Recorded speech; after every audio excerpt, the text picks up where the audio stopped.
So let's talk about the sublime. That to me just goes to the heart of the medium of photography.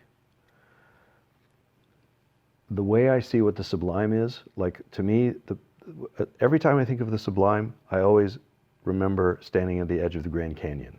That to me is the most sublime experience I know of. And I think what that experience is, it's an experience of overwhelm. It's like some part of us just gets crushed.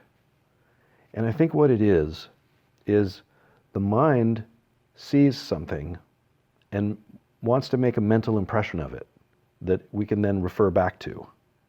So if we see an apple on a table, we can glance at the apple and within half a second, we got everything we need. We made a mental impression, and then we don't need to look at the apple anymore. We can talk about it or think about it. And the sublime, what happens with the sublime is that we encounter something that the mind can't make a mental impression that captures the whole thing.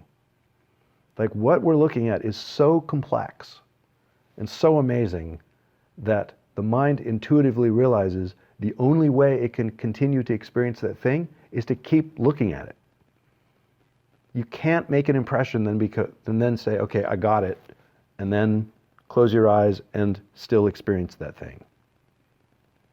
And the Grand Canyon is like that. Like no matter how long I stand at the edge of the Grand Canyon, I'm continually amazed, like rolling amazement that never goes away. And to me, like that's my favorite experience in the whole world.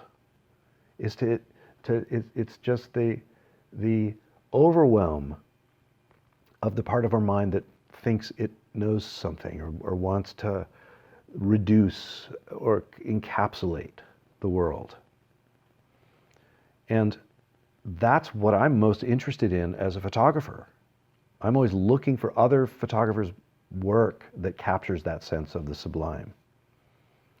And the vast majority of all the photographs out there that you ever see, you can look at in about a second, get all the information that that photograph contains, and then you don't need to look at it anymore.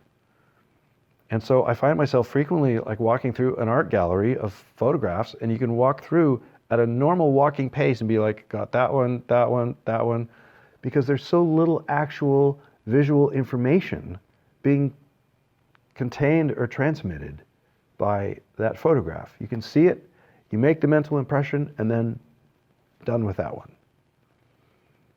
And I really love photographs where you see it and you're like, oh, it just brings you to a stop. Like you realize, I need to stand in front of this one for a long time. And then maybe even after being in front of it for a long time, you still can't grasp it. Like standing in front of Monet's water lilies is that way. You can spend a lifetime standing in front of that painting and never fully know it.